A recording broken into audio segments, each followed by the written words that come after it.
Chapter 2201. You've always been very vigilant, but when all hell breaks loose, it's only natural for you not to notice the change in the number of people. Would you care when your gun was replaced by another gun? The appearance of the police had already ruined his plan. He would never find out that Jake had taken the opportunity to switch his gun out for another one because his attention was not on himself throughout the whole time. Donald laughed. "Knowles Knowles, you're indeed extremely ruthless. You clearly knew that he was in the same car as us, but you still tried to knock us over to stop us. Weren't you afraid that he would die too?" Knowles' expression looked indifferent. "I didn't intend to kill you, but if I hadn't done something to force you into stopping the car, he still wouldn't make it out alive once your men found out that something smelled fishy with him. Jake would only be safe when chaos and danger hit. If Jake had not improvised and driven the car directly toward the police, Chunky would probably have killed him by sinking a bullet from the front passenger seat into his head. He might not even live long enough for him to drive the car to the end of the alley. And Knowles' sudden appearance blocked their way forward and led to the accident, which caused Jake to fall unconscious. So, after all that happened, who would doubt him at the end of the day? The sirens became louder and louder as the police cars approached the location, and soon, several cars appeared at the intersection and pulled over on the sides of the road. More than a dozen policemen in raincoats approached the scene with their guns until they found that Donald had lost the ability to fight back and arrested him on the ground. Donald was pressed against the ground, and his hands were handcuffed. When he was about to be taken away by the police, he turned around and glared at Knowles. "It's the shame of my life to lose to you bags of tricks. You won." Donald was brought into a bulletproof vehicle. Waylon opened an umbrella and got out of his car. Knowles was exhausted, and the moment he relaxed, he could barely stay upright, so Jake supported him immediately. Waylon placed the umbrella over his head and followed Jake as he helped him to the car. He got into the car, and Waylon brought him a clean towel. "Are you injured? Do you need me to summon one of the medical staff here?" He took the towel from him, wiped himself, and smiled. "I promised Daisy not to get hurt again, and I've not broken my promise this time around." The rain stopped soon. The originally gloomy sky seemed to have been baptized as it became gradually clearer. When Waylon brought Knowles back to Southerns, Sunny and Mahina were relieved to see that he had come back in one piece. Daisy's eyes were bloodshot. She dashed straight toward him and threw herself into his arms. Knowles almost fell back due to the sudden momentum and had to take 2 steps backward to neutralize it. He was soaked all over, so he did not dare to hug her. "Daisy, my clothes are still wet." Daisy started checking his body for injuries. "Let's see if you're injured first." Knowles grabbed her hand and smiled. "No, I'm fine." "For real?" "Of course." He held the back of her hand. "I didn't lie to you this time." Daisy pushed him into the manor. "Okay, now go take a shower and change into some proper clothes, or you'll catch a cold." Waylon shook his head and let off a helpless smile. At this time, Sunny came over and asked, "Has Donald been arrested?" Waylon nodded. By the time we arrived at the scene, Donald was already so weak and fatigued that he had no strength to resist. Sunny saw Jake and placed his hand on his shoulder. "It's not easy for you and Knowles to take such a huge risk and still get out in one piece." Jake replied with a smile. Mr. Knowles knew that even if Donald were to arrive at the pier, he'd never surrender without putting up a fight. That's why he came up with such a plan. Knowles knew Donald very well. When he was in Fabio's place, he actually sacrificed his men so that he could escape. Chapter 2202. Even though Jake had been lurking right next to him as a mole, even if he had managed to send Donald to the dock, who could guarantee that Donald, being the vigilant man that he had always been, would keep him alive? Thus, only a sudden change in plan would divert his attention at that time and in that situation. Donald hated Knowles with all his heart, so how could he resist the urge to kill him when he was standing right in front of him? Knowles took a hot bath, put on a set of clean clothes, and walked out of the bathroom. He then dried his hair with a towel and turned to see Daisy, placing a mug of ginger and lemon tea on the table. He placed the towel on the table, walked toward her, reached out, and hugged her from behind. Daisy turned to look at him. What's wrong? Nollace buried his face in her shoulder and neck, sniffed the shampoo scent in her hair, and smiled. I'm just happy. Daisy pushed him away with her elbows and picked up the mug. Stop the sweet talking and drink this now. I boiled and prepared this myself. Nollace grabbed the mug from her and drank all the ginger and lemon tea in one go, and not a drop of liquid was left in the mug at the end. Will this do it? Now that you've finished drinking the tea, get some good rest. You must be very tired after all that. She grabbed the mug off the table and was about to leave the room. However, Nollace pulled her back into his arms, put the mug down, picked her up horizontally, and then carried her into the bedroom. In the next moment, she was already lying on the mattress, and his entire weight was already crushing onto her. Daisy's cheeks were flushed, and she propped her hands against his chest. How are you still messing around? It's not good to be seen here. He buried himself in her neck and chuckled, and his warm breath brushed the side of her neck. I'm not messing around. I'm a little sleepy and want to sleep with you in my arms. Then don't kiss. She turned her face away as she felt very itchy. But all of a sudden, her cheeks turned even redder, and she hissed. Nollace, you lied. Nollace kissed her on the lips and stopped after a short few seconds. Perhaps he was way too exhausted, so he fell asleep on top of her almost instantly and continued sleeping very soundly. Daisy did not want to wake him up, so all she did was turn his body over, but when he fell to the side, he was still holding her in his arms. She stared at Nollace's face and looked closely at him. He did not seem to have had a single good rest recently, and there were dark circles under his eyelids. It was her first time seeing him in such a condition. Daisy brushed her finger over his eyebrow and the bridge of his nose with a grin on her face. Thank God, he's come back safely. In the hospital. Cameron went to the vending machine in the lobby on the first floor, bought herself a bottle of Coke, took the can out, opened it, and drank from it. She then turned around, only to see Waylon stepping into the hospital. She stopped him. Waylon stopped, turned his head, and saw Cameron walking over with a can of Coke. How did things go? Have you caught Donald? He narrowed his eyes and looked at her. Cameron was in a loose hospital gown and seemed to have just woken up. Her cheeks were still flushed from her nap, and her long hair that was scattered behind her looked a little messy because she had not been washing it. She approached him. Hey, I asked you a question. Wayne took a glance at the Coke in her hand. Have you eaten anything? She was startled. No. Waylon took her Coke away, grabbed her hand, and took her out. When they arrived at the car, Cameron asked subconsciously, Where are you taking me? He opened the car door. We're going out to eat. She pointed at her hospital gown.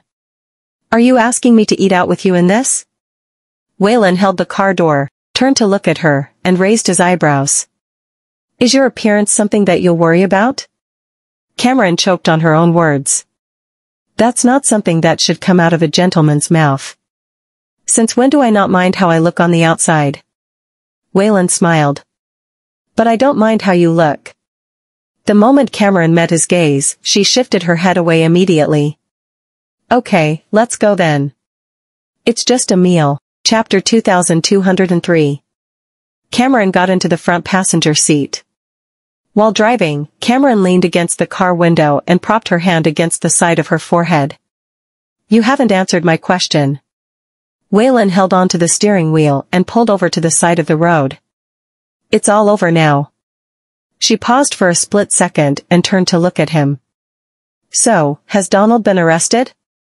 He responded with a hum and backed the car into a parking space. Cameron lowered her gaze.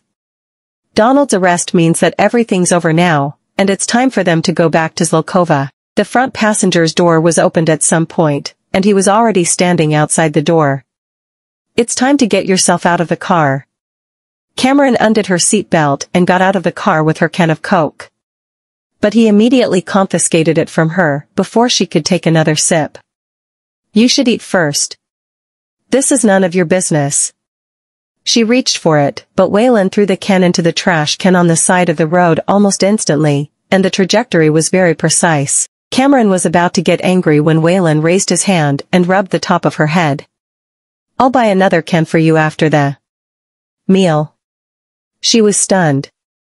She then glared at Waylon's back as he stepped into the restaurant and scoffed angrily. "Does he really think that I'm his sister?" Cameron followed Waylon into the restaurant, and sure enough, she became very noticeable since she came out for a meal in a hospital gown. Waylon slowed down and waited for her to catch up, and the two stepped into the elevator together.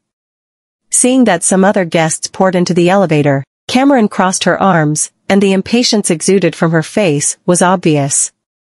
At this time, someone within the crowd pushed her backward, and she bumped into Waylon's arms, because she did not have a firm foothold and lost balance. Waylon stopped her from falling, held her in his arms, and protected her. Cameron did not dare to look back. What if he suspects that I'd bumped into him on purpose? When they were in the elevator, two junior high school students stared at the two of them for a long time, then suddenly approached Waylon and asked him in a soft voice, "Sir, is your girlfriend sick?" No matter how soft they tried to be, Cameron could hear it very clearly. She turned her head and was about to say something when her mouth was suddenly covered. Waylon pressed her head in his arms, smiled at the two young teenagers, pointed to Cameron's head, and made a hush gesture. The two girls understood him almost immediately. They then stared at Cameron, and a hint of sympathy flashed across their eyes and expression. "This lady turns out to be mentally disabled. That's so sad. But how lucky she is to be able to encounter a boyfriend who doesn't look down upon her and looks so good at the same time." When everyone got out of the elevator, Cameron pushed him away instantly. "Why did you cover my mouth just now?" He gave off a hoarse chuckle and stopped at the elevator's entrance. "Didn't you want to protect your image?" "I was only worried that you'd be recognized." She was stunned and realized that she could not refute his explanation. After walking the private room, Waylon summoned the waitress and started ordering dishes that were light and bland. Cameron frowned. "I want some spicy food." Waylon ignored her and closed the menu. "What I just ordered will be great."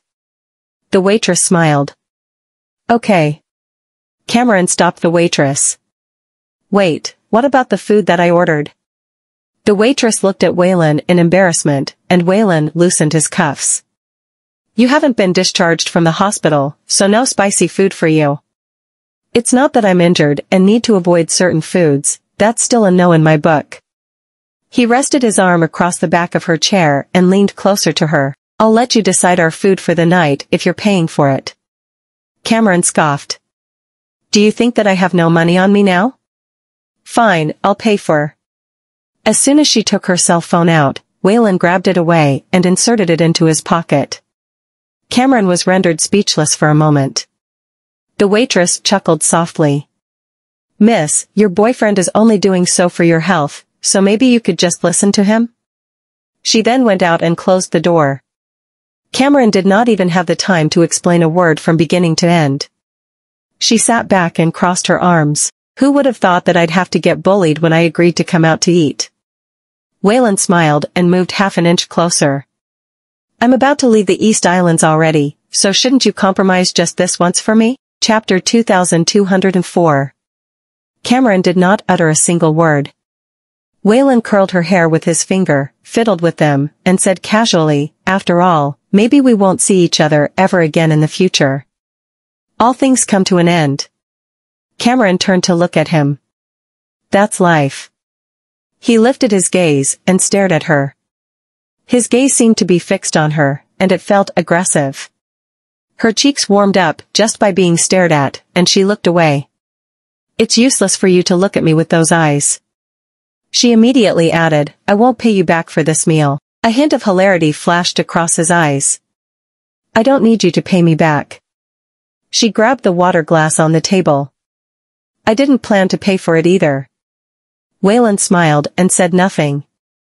After eating, Waylon took her back to the hospital and parked the car near a convenience store. After a few minutes, he returned to the car and handed her a can of Coke. Cameron wanted to grab it from him, but he retracted his hand abruptly. Cameron missed the can and glared at him. "Are you trying to make a fool out of me?" Waylon opened the can and handed it to her. She hesitated for half a second before snatching it from him hurriedly, fearing that he would not give it to her. She took a sip and looked out the window. "If it weren't for the sake of the fact that you're leaving soon, I would have surely kicked your ass by now." He could not help but laugh. "Why would you say so? Do you want a rematch after getting discharged from the hospital?" She responded almost immediately, "Okay, I don't accept the outcome of our previous match. I'll definitely not go easy on you this time around." Waylon stared at her. "What would you do if you were to lose?" "I won't lose, never." "Let's just say if you were to lose." Cameron gave it a good few seconds worth of thought and said, "If I were to lose, I'd agree to a condition of yours."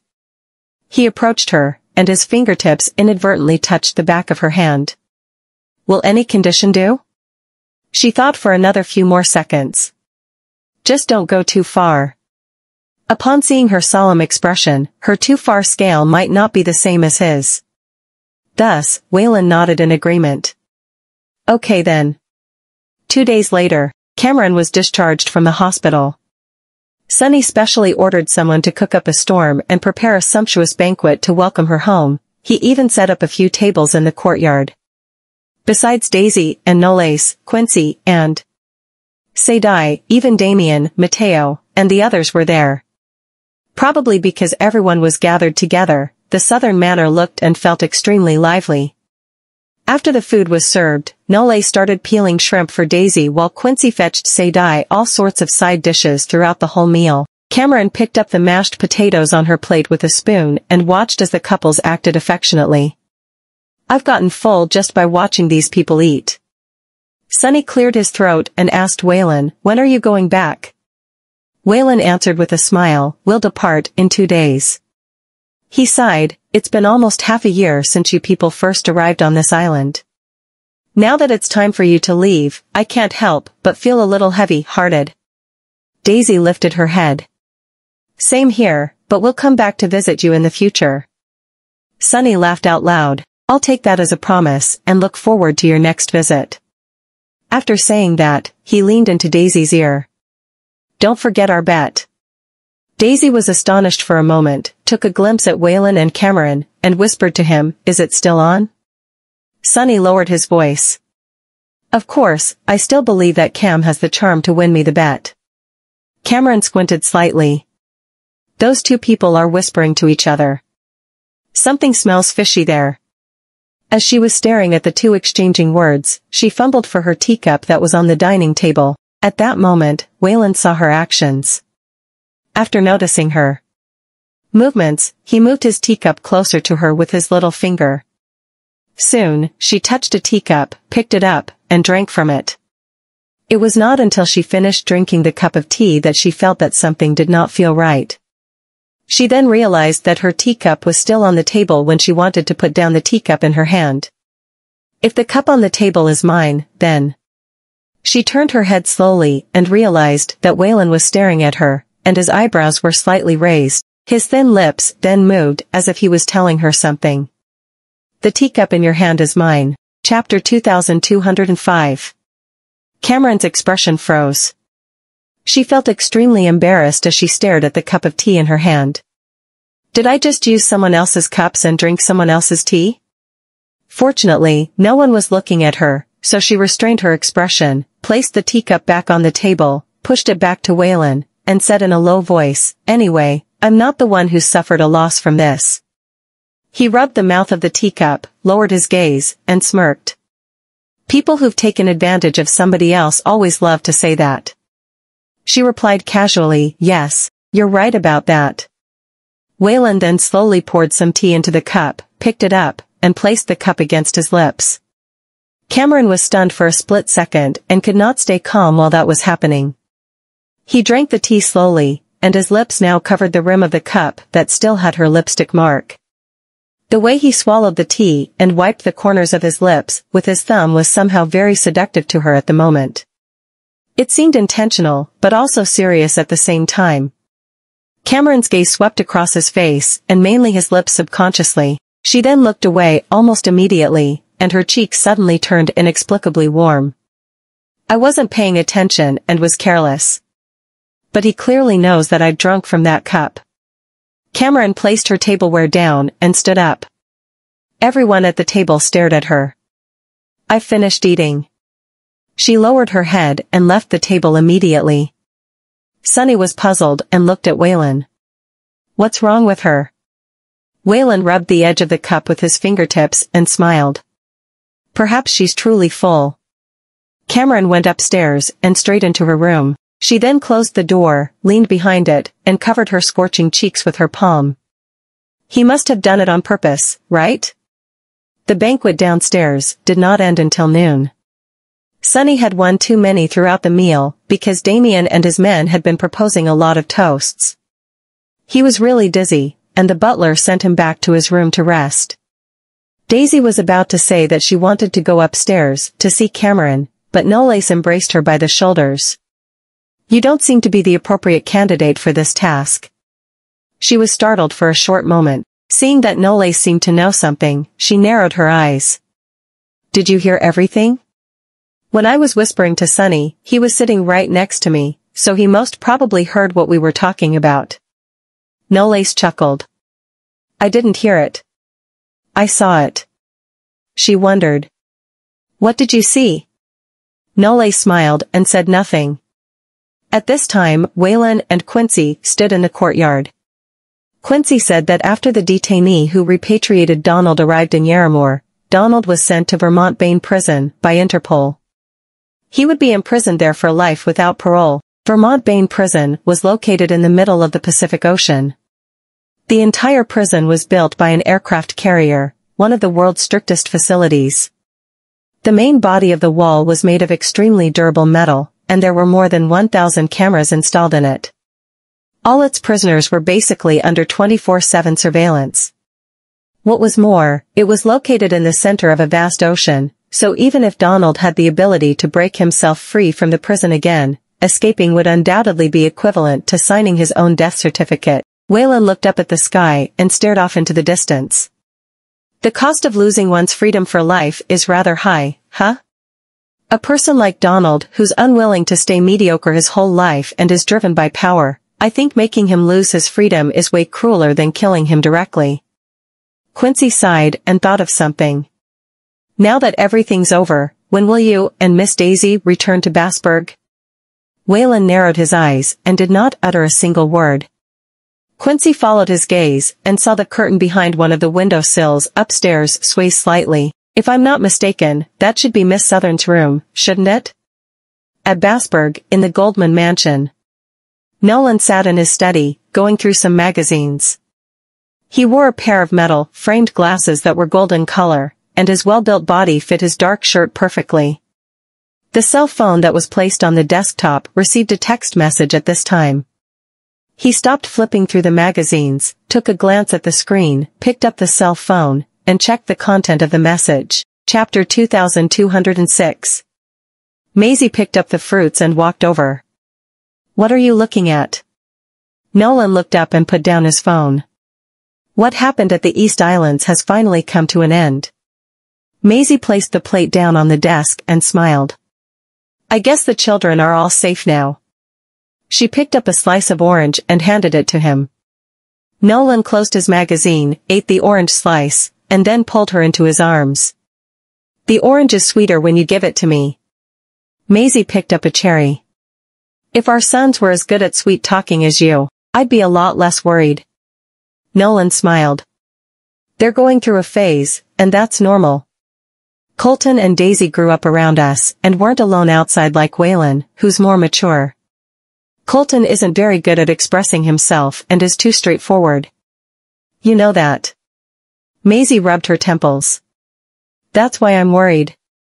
She shouldn't get too involved in her children's relationships, because they should be able to decide for themselves without too much interference from outsiders.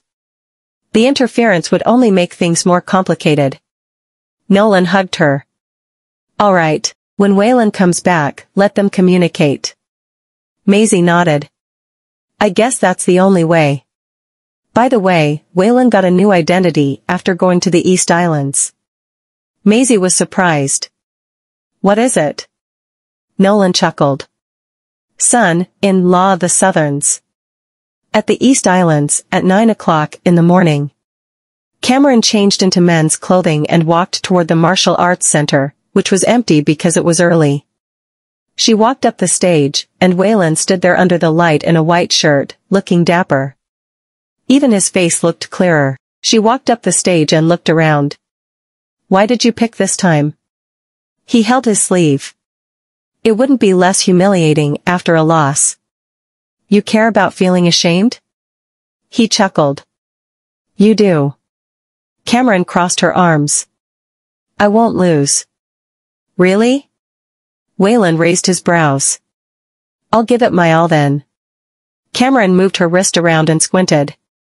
You said that. Don't blame me if I hurt you. He smiled. I won't. Cameron attacked, but Waylon didn't fight back and was in defensive mode. If someone wouldn't fight during a sparring session, it would be a challenge and would trigger the opponent to want to win more. Cameron swept at his legs, but he jumped backward. She threw a punch, and he blocked it with his arm. Cameron's punches and kicks were quick and powerful, not giving him time to breathe. When Waylon grabbed onto her shoulder, she turned it around, grabbed his arm, and pulled. When Waylon fell, he supported himself with his palm and bounced right back to avoid her kicks. Nolan chuckled. Son-in-law of the Southerns. At the East Islands, at 9 a.m., Cameron changed into men's clothing and walked toward the Martial Arts Center, which was empty because it was early. She walked up the stage, and Waylon stood there under the light in a white shirt, looking dapper. Even his face looked clearer. She walked up the stage and looked around. Why did you pick this time? He held his sleeve. It wouldn't be less humiliating after a loss. You care about feeling ashamed? He chuckled. You do. Cameron crossed her arms. I won't lose. Really? Waylon raised his brows. I'll give it my all then. Cameron moved her wrist around and squinted. You said that. Don't blame me if I hurt you. He smiled. I won't. Cameron attacked, but Waylon didn't fight back and was in defensive mode. If someone wouldn't fight during a sparring session, it would be a challenge and would trigger the opponent to want to win more. Cameron swept at his legs, but he jumped backward. She threw a punch, and he blocked it with his arm. Cameron's punches and kicks were quick and powerful, not giving him time to breathe. When Waylon grabbed onto her shoulder, she turned it around, grabbed his arm, and pulled. When Waylon fell, he supported himself with his palm and bounced right back to avoid her kicks. Her punches and kicks looked random but were very powerful. Waylon, who was defending, couldn't find a weak spot. Cameron was contemptuous. I won't give you another chance to take advantage after the previous spar. Waylon smiled. Don't be too sure yet. You're going to lose. Cameron broke through his defenses and landed a hard kick on Waylon. He took 2 steps back, but behind him was a 3-foot fall. He caught his balance, but Cameron's fist was going to hit him. It was too late for her to pull it back, so he suddenly fell backward and grabbed Cameron by the wrist. Cameron didn't realize that they were at the edge, lost her balance, and fell with him. She closed her eyes, ready to feel the pain from the impact of the floor. Chapter 2207. Unexpectedly, there wasn't any pain. Cameron opened her eyes and realized that she was lying on top of Waylon. A sponge mat was under them, seemingly placed there in case things went wrong. Cameron slowly snapped back. You. Waylon suddenly flipped over, held her under him, and then looked down at her. Fell off the ring. You lost. She paused for a long moment. You did that intentionally? He smiled and didn't speak. Cameron pushed him away and sat up. You didn't win either. Waylon chuckled. I didn't say I had to win, I just bet that you would lose. Cameron was rendered speechless because she felt like she had been tricked. She punched Waylon on the shoulder, which made him fall back onto the mat as if he was really hurt. Cameron realized she had used too much force, so she quickly checked on him. "Hey, are you all right?" He didn't speak. Cameron was worried, so she put out her hand to check his shoulder. He grabbed her wrist and pulled her into his arms, which made Cameron fall in because she wasn't expecting it. Staring at this face that was inches away, she stopped breathing and pressed her lips together. Waylon's breath wrapped around her, and his lips were so close they almost kissed. "Are you worried about me?" Cameron's palms that were pushed against his chest were sweating while her heart thumped as though it would stop any minute. Her lips became dry, and she gulped. An ambiguous relationship felt even more intense than a straightforward one. Waylon suddenly held her up and broke the ambiguity. He was very good at controlling the emotional distance. "You owe me a condition." She was confused. "What condition?" Waylon stood up. "I haven't figured that out yet. It's getting late, so get some rest." He stretched out his hand toward her. Cameron pushed it aside and got up by herself. Sinister, cunning. She angrily left after saying those words. Waylon chuckled. The next day, at 8 a.m., Cameron walked downstairs with bags under her eyes. It was obvious that she hadn't slept well the night before. She saw that Daisy and the others were already done with breakfast. Waylon wasn't there, so she heaved a sigh of relief, pulled out a chair, and took a slice of toast. Daisy looked at her. "Didn't sleep well, Cameron?"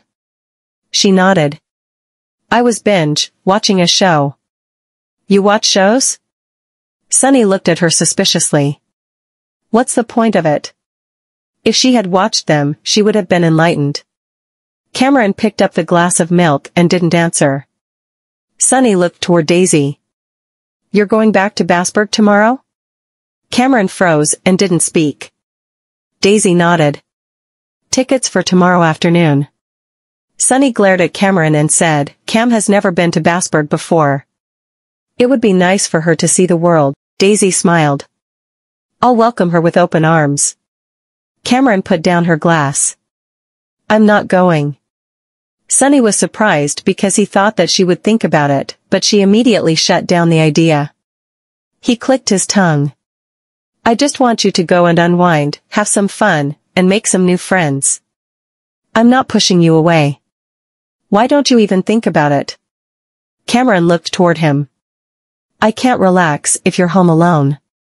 Sunny fell quiet because he didn't realize that she was just worried about him. Cameron had always been by his side.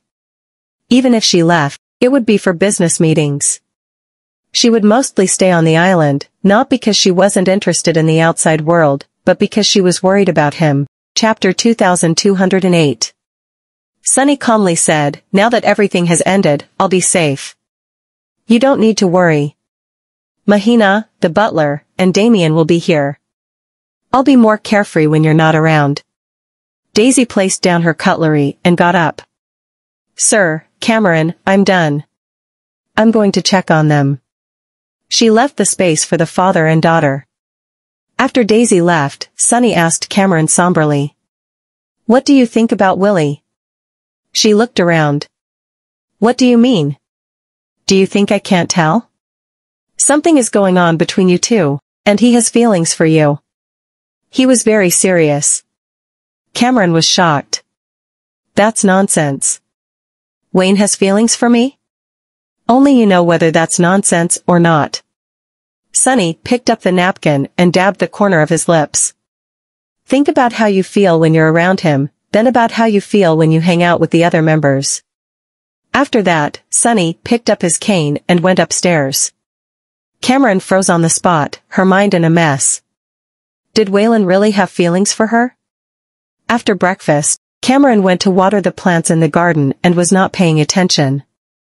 Someone stood in the corridor, observed her for a while, then slowly approached.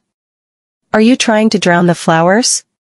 Hearing that voice, she paused but didn't look back. "They'll grow back."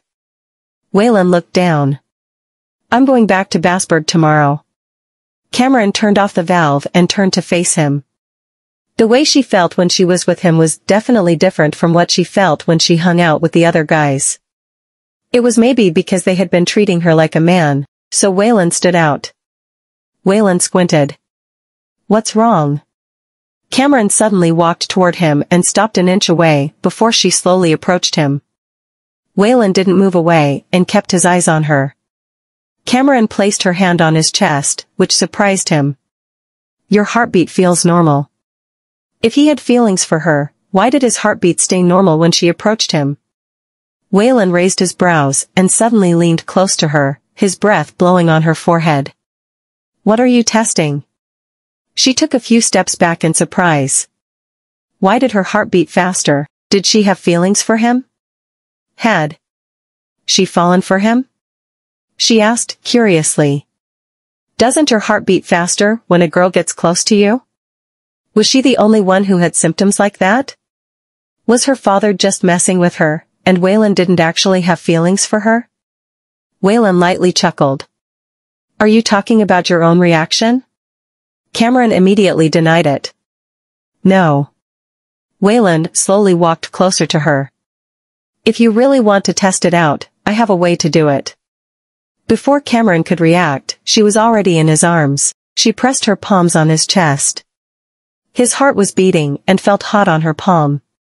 He lowered his head, planted his lips on her forehead, then touched her hair and said in a low voice, "Can you feel it?" Cameron licked her dry lips and didn't know what to say.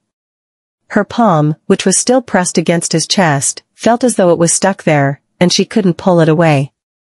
Waylon's breath was all over her brows and nose, while his eyes glazed over her lips. Cameron batted her lashes. When they almost touched, she was startled by a flash that came from upstairs and pushed him away. Chapter 2209. Sunny, who captured the moment, ducked behind a wall. Cameron's face turned red. She felt extremely awkward and ran back into the house. Waylon held his palm to his cheeks because he had lost his cool. Cameron ran into the study and opened the door. Sunny was sitting behind the desk and reading his newspaper, pretending nothing had happened. She walked over and held out her hand. "Give me your phone." He looked up and smirked. "Why? Is that how you speak to your father? You're going to check my phone?" "No way." Cameron crossed her arms. "You're not going to delete it?" Sunny turned away and mumbled, "No, I finally got a picture of my son-in-law. I would have no dignity if I just deleted it just because you said so." She choked. "Son-in-law." Sunny smirked and folded the newspaper. "I've accepted him, so you're not going to reject him." After that, he continued. "He's such a great guy. Even Minzy could see that, but you're still oblivious. If I didn't insist, he would have left. You're pretty smart about most things, but not about your own feelings. I'd be damned if I didn't remind you about it." Cameron was at a loss for words. It felt as if Sunny had been planning this all along, and she just found out toward the end. Cameron said stubbornly, "You just can't use that picture. I need my dignity." "You care about dignity?" Sunny looked at her with a serious face. "Why were you not ashamed when you asked for a check from him?" Cameron was stunned. "How did you know about that?" "It doesn't matter how I found out. You have to repay the money even if it means you have to work in Bassburg. We don't owe." A few $1,000,000 wouldn't mean a lot to him, but he was just scaring her. She did owe it. He just had to find a way to get her to Basbo no matter what. Cameron turned away. "I have a few millions. The money in your account belongs to me too." Cameron scoffed. "If you have to push it, all I have left is my life. I can help you pay it if you want me to." Sunny smiled. "Get close to him and give me a chubby grandchild in a year, and I'll clear the debt for you.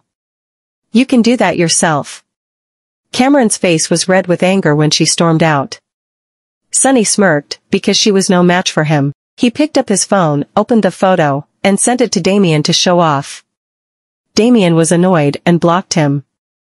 In the afternoon, Daisy and Nolace returned from shopping and saw Sunny playing with his lizard in the garden, seemingly in a good mood. She walked over and handed the box of tea to him. I know you love tea, so I got this for you. Sunny took the box and was surprised. Oh, there's no need to spend money. Daisy smiled. We're going back tomorrow, and I didn't know what to get you. Please keep it. It's just a small gift. All right, since we'll be a family soon, I'm going to just accept it.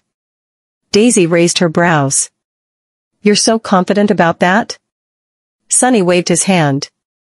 I've been there before, I'm sure of it. I'm going to win this bet.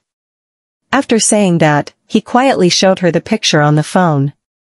Daisy was shocked. They progressed so much? How could I not know about it? But more importantly, is Waylon someone who would take the initiative? Chapter 2210.